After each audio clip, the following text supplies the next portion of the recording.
Good evening, and thank you for joining us for this 13 plus FastCast. I'm Mary Coleman. And I'm Dan Mares. Let's begin with our weather and meteorologist Corey Kowitz. Hey, Corey. Hey guys, how you guys doing today? Doing well. Doing It's well. Thursday Pretty night. nice outside, I would know. say. I bet you guys are loving the cooler weather that we're having, right? The sub-triple-digit weather, and that trend did continue today. How about 99, just barely before the 100-degree marker? That makes it now 7 straight sub-triple-digit days, the longest such stretch since June 6th to June 15th. So that's over 2 months ago in terms of the stretch of how cool it's been. And yeah, even cooler than what we saw earlier today, dipping as the sun sets into the mid-90s in places like Tucson.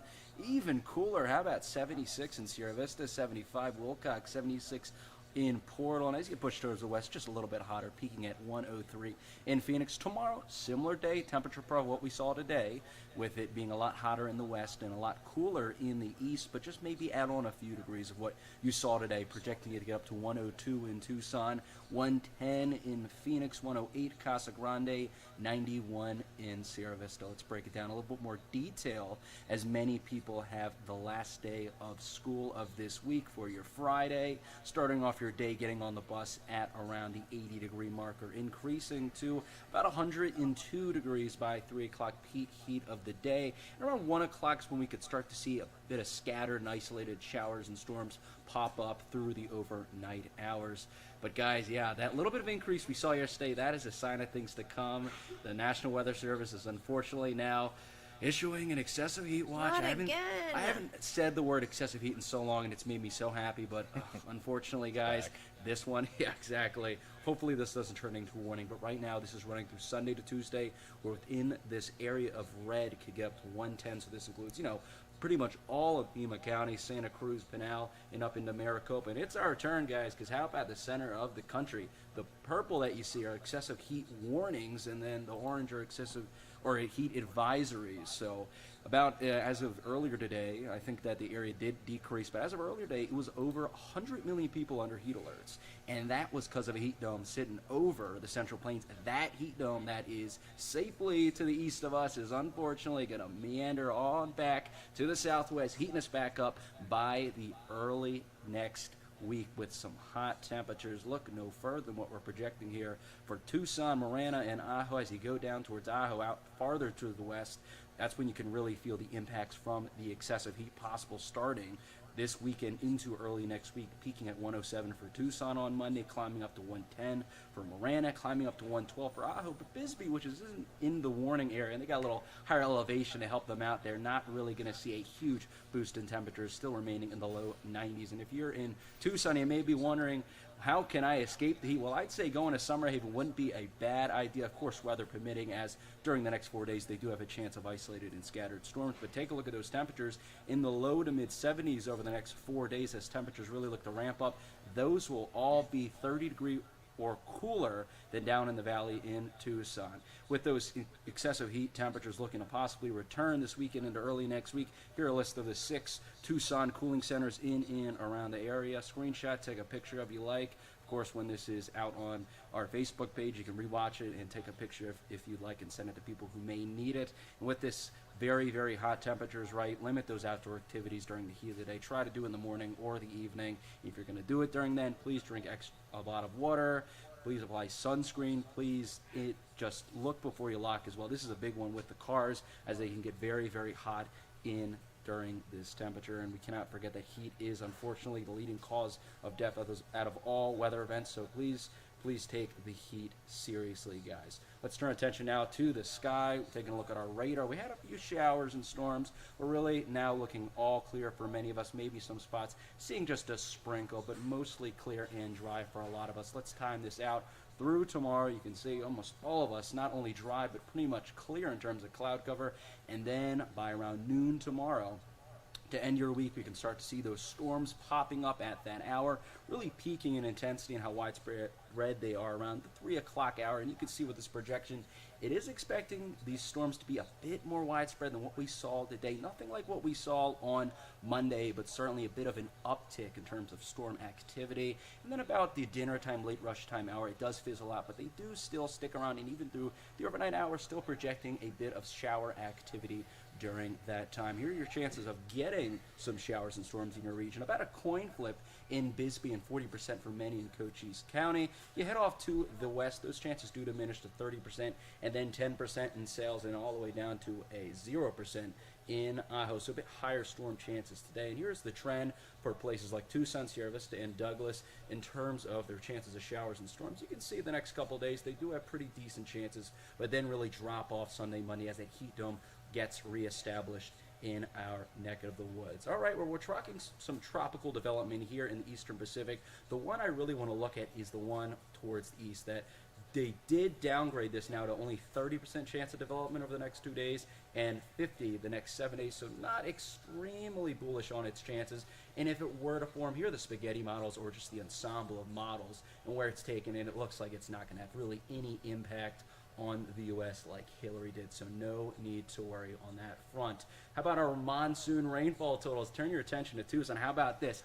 They have outdone their average pace for this time of the year. The first time we can say that was from Monday's big dumping of rain, but a different story for a lot of us. How about us getting a little more rain than Nogales? They usually see 7 inches. Wilcox, oh man, they need some rain, just over an inch, but they almost see 4 or 5 inches this time of the year. Sierra Vista, just over 2 inches. They normally see 6.5 inches. So really, Tucson's a big outlier. They've been getting really lucky with the rainfall, and it was because of a very wet August. How about some of these rainfall amounts? Really, how about last Friday with nearly an inch of rain and nearly an inch of rain on Monday? I'm sure you guys noticed how busy of a storm day that was. And Tuesday, not too shabby at all with 35th of an inch. So a lot of really rainy days in August. I hope that trend can continue as we end our summer and go into the fall season. All right, thanks, Corey. Appreciate it. Yes, thank you very much. Now to our news. In a historic move, former President Donald Trump was booked at the Fulton County Jail in Atlanta, Georgia today. Now, according to the sheriff's office, the booking process was like any other person turning themselves in. Yeah, the 45th president's arrest stems from a slew of charges where he's accused of leading a conspiracy to overturn his electoral defeat in Georgia back in 2020. Ivan Rodriguez is in Atlanta with the latest details on what happened. An unprecedented moment in American history, a former president booked in a county jail. Former President Donald Trump arrived at the Fulton County Jail in Atlanta Thursday to turn himself in. Jail records show Trump was placed under arrest and booked and had his mugshot taken. If you're indicted, then we're going to treat you as though you were indicted here locally. And so we will continue to do fingerprints, mugshots, etc. The 45th president is accused of leading a conspiracy to overturn his 2020 election loss in Georgia. He faces 13 different charges, including 1 count of racketeering, 3 counts of solicitation, a violation of oath by public officer, and 2 counts of conspiracy to commit forgery in the first degree, among many other charges. What has taken place here is a travesty of justice. We did nothing wrong. I did nothing wrong. 18 other people are listed in the indictment, including Trump's former White House chief of staff, Mark Meadows, and former personal attorney Rudy Giuliani. This is an attack on the American people. If this could happen to me, who is probably the most prolific prosecutor, maybe in American history, and the most effective mayor for sure, it can happen to you. Trump posting a $200,000 bond, leaving the Fulton County Jail after being booked.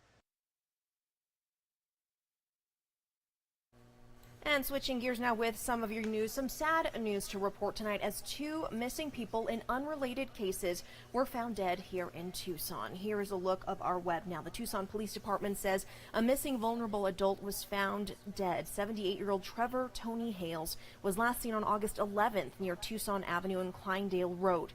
TPD says his family has been notified and no suspicious circumstances were noted. They said in a statement, quote, "Please keep Mr. Hale's family in your prayers during this difficult time." And the Tucson Police Department says a missing woman, this woman here, has also been found dead. 77-year-old Patricia McVeigh was last seen Monday morning in the area of South Pantana Road and East Escalante, that's on the east side. TPD says, quote, "We are sad to report that Miss McVeigh was located yesterday deceased. Our thoughts and prayers are with her family." Very sad news there. And a warning out this evening from the FBI as the Bureau continues to see an increase in romance scams. Yeah, 13 News reporter Shelby Slaughter has that story. It starts on social media, a seemingly harmless message that becomes romantic. but with a catch. A lot of times it is individuals who are on dating websites or on social media who indicate that they're out there ready to meet other people, and they end up thinking that they've met someone that is interested in them. Paul Sparky, a supervising special agent with the FBI, says his office has seen an increase in these types of scams, especially right here in Arizona. During that communication, they might start saying, hey, I need money I want to come and visit you. So can you send me money so I can come and visit you? And then for some reason or another, their travel gets pushed off. Last year alone, scammers got away with $25 million thanks to romance scams. I spoke with a family of a romance scam victim whose identity we'll keep private.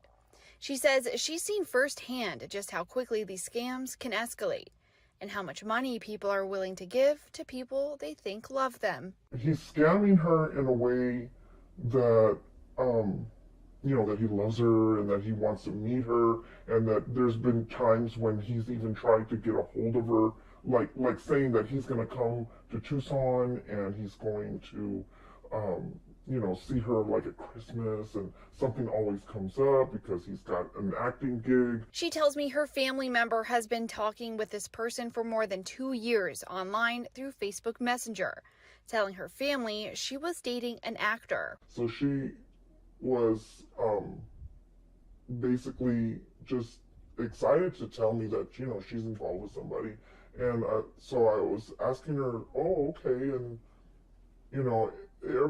what she was saying did not match up to what I found out. Like, you could Google anybody. She says her family member refuses to believe it's not a real relationship, but that quickly turned sour as she says she would wire her mystery man thousands of dollars at a time. She was asking family to pay her car payment, but yet she's wiring. Now the victim has little to nothing left over for herself, including her home and her cars. Is she homeless because of the scam? Yes, absolutely. No, she had a good job. She had a car, and then she lost that, but then she got another car, and she lost that too.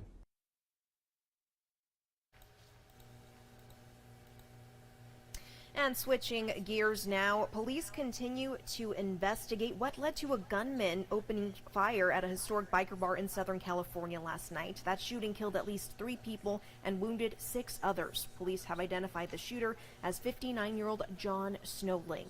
Officials say he was a retired Ventura Police Department officer. Now, this was the scene earlier today where a SWAT team was seen at Snowling's home. This is in Camarillo. The Orange County Undersheriff says Snowling was killed within minutes of officers responding to the scene. 6 people were rushed to the hospital. 2 remain in critical condition. Law enforcement sources say the shooting possibly started as a domestic dispute, and he may have been targeting his ex-wife. And the Pentagon says Ukrainian combat pilots and their support staff will learn to fly and maintain F-16 fighter jets in Tucson. This will happen at the Air National Guard base by Tucson International Airport. That is home of the 162nd Wing. Yeah, the Pentagon said earlier this year that a handful of Ukrainian pilots were at the Tucson base for simulator training. Now Danish and Dutch forces have agreed to provide Ukraine F-16 jets, and a select group of Ukrainian pilots will be coming to the U.S. for training. They'll undergo English instruction at Lackland Air Force Base in San Antonio, Texas next month. Then in October, they'll start flight training right here in Tucson at the 162nd Wing. Very interesting. Yeah. So now let's end this cast on a good note. The story of an adorable deep-sea encounter between a tickle-happy seal and a diver.